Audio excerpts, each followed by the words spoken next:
So we're getting you more efficient at how your body manages energy. And also what we're doing by closing down the stress cycle is we're moving your physiological state from a state of fight, flight, or freeze, as we call it, to more parasympathetic, which is rest and recovery.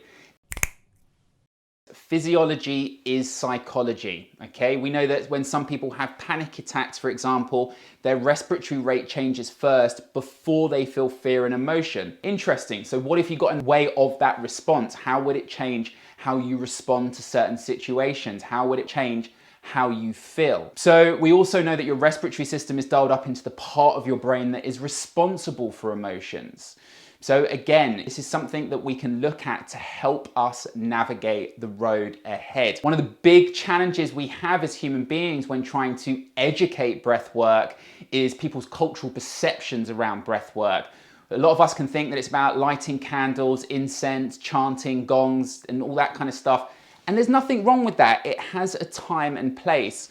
But what I am interested in is how we use breath work in real time under real fire situations, and not necessarily save it for Thursday night when we're in a yoga class or for a 60-minute breath session twice a week. How can we build a relationship with our breath in real time to understand where we are and then kind of ultimately change kind of our physical and emotional state to be able to deal with any task or situation that's in front of us, or alternatively, to be able to transition throughout the day and close down the stress cycles of the day.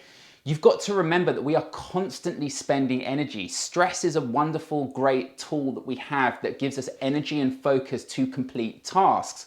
Right now, my system is stressed. My system is working overtime. The thing is, that's brilliant.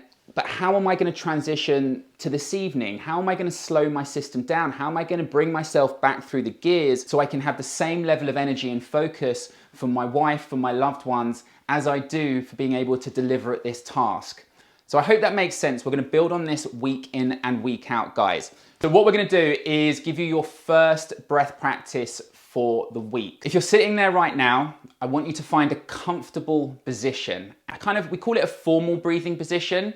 But all we're talking about here is thinking about your ears, shoulders, and hips nicely aligned. And you can be sitting upright right now. You can have your back against the wall. You can be lying down on the ground. You can be sitting in a chair. And this week is all about just dialing into some good mechanics. If we can start to change the way that we breathe, if we can start to improve our mechanics with each breath, we start to become more efficient at delivering oxygen to where it needs to go within our body. And remember, that's not just oxygen for our muscles to move or to complete tasks, it's for our brain as well, for us to help us think with clarity, to have strategic and critical thinking, which I know we could all do with right now. I want you to think about position. I want you to think about your ears, shoulders, and hips nicely aligned. And what I want you to start doing is just to start breathing through your nose. Keep your mouth shut. And I want you to take a gentle inhale and a gentle exhale. And with each breath, I want you to start slowing down and increasing the length of that inhale and that exhale.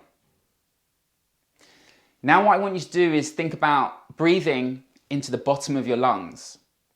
So again, this is about improving our mechanics. A lot of us can be this kind of shallow breather, and when we're breathing so shallow, we're just not as efficient as we could be at delivering oxygen to where it needs to go. Our body is working harder. And we also know that we're tipping the dial more towards our stress response, which is great. But when we're trying to slow the system down, is that where we want to be? So I want you to start thinking about breathing into the bottom of your lungs. And I want you to think about as if it's water pouring into a glass. You're breathing in, the water's filling up the bottom of the glass. And then I want you to think about the water pouring out to the sides of the glass and then rising up through the glass. So as you're breathing in, you're filling up the bottom of the lungs. You're engaging your diaphragm.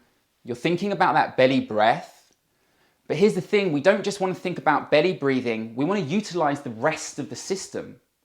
So what I want you to do is breathe into your kidneys, into your back. And then I want you to think about the air rising up through the system.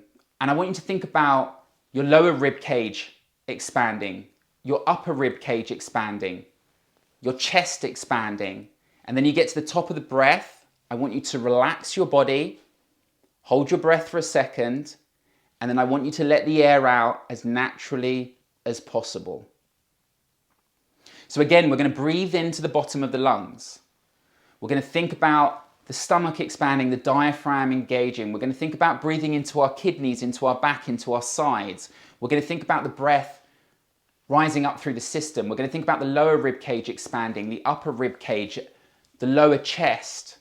And then when we fill up the glass, we're going to pause.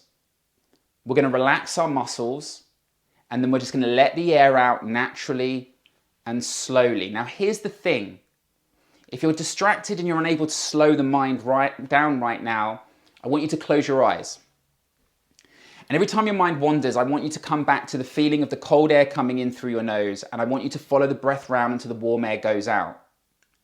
It's absolutely okay for your mind to wander. Just bring it back to the feeling of the cold air coming in through your nose and following the breath round until the warm air goes out.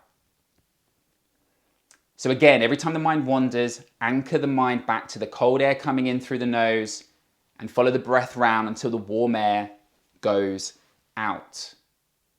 Don't beat yourself up for your mind wandering. Remember, the brain's default mode is social cognition. We're designed to think about our relationships with other people in the world when we're not stimulated by anything else. That's how our brain primes us for future engagement. So if you've got a load of feelings and thoughts coming at you, your brain's just doing what it's supposed to do. You're not broken.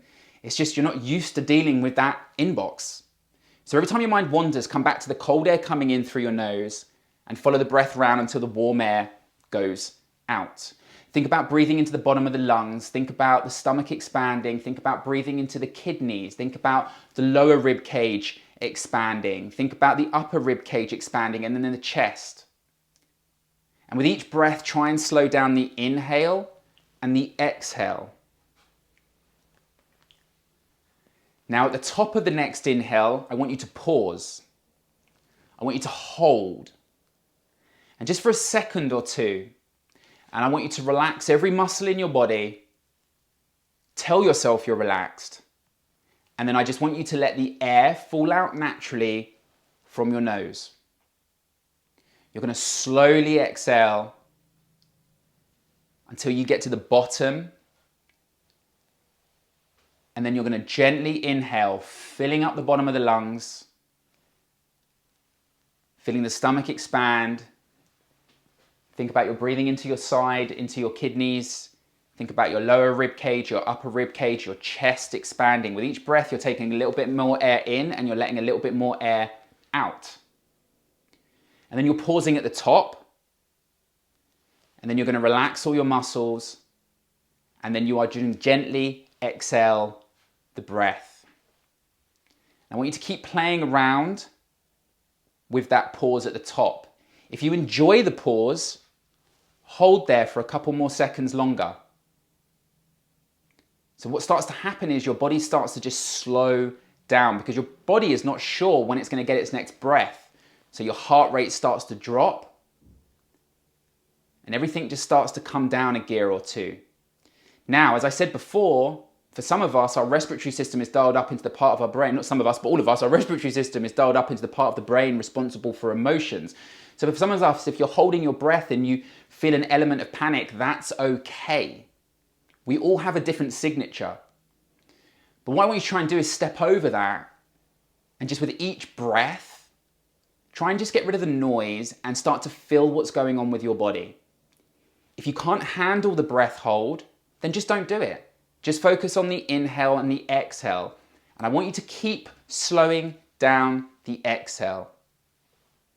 I want you to slowly breathe in. I want you to hold at the top. And then I want you to relax your muscles and let the air come out naturally. Every time the mind wanders, that's okay. Your brain is just trying to do what it's been trying to do for a while, but you've been kind of distracted as of late. And now you're starting to come back down through the gears. Your brain and your thoughts are starting to catch up. And the secret here is not to kick the shit out of yourself, but it's to accept that your brain is doing what it needs to do. And every time it wanders, just bring it back to the feeling of the cold air coming through your nose and follow the breath out until the warm air goes out. And I want you to keep doing that. And when you think about engaging your diaphragm, breathing into your back, breathing into your kidneys, feel your lower rib cage expanding, your upper rib cage, your chest. And at the top of the breath, hold. And then let the air out naturally.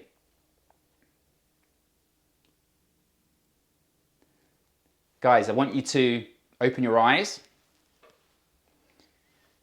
And I want you to ask yourself how you feel right now. Do you feel calmer? Do you feel sleepy? Do you feel less anxious? Essentially, what we've done here is we have influenced your state. Physiology has shifted. Your internal chemistry has shifted. We have taken you out of first gear and we have moved you into third, fourth gear. And let's say fifth gear is sleeping. So we're getting you more efficient at how your body manages energy.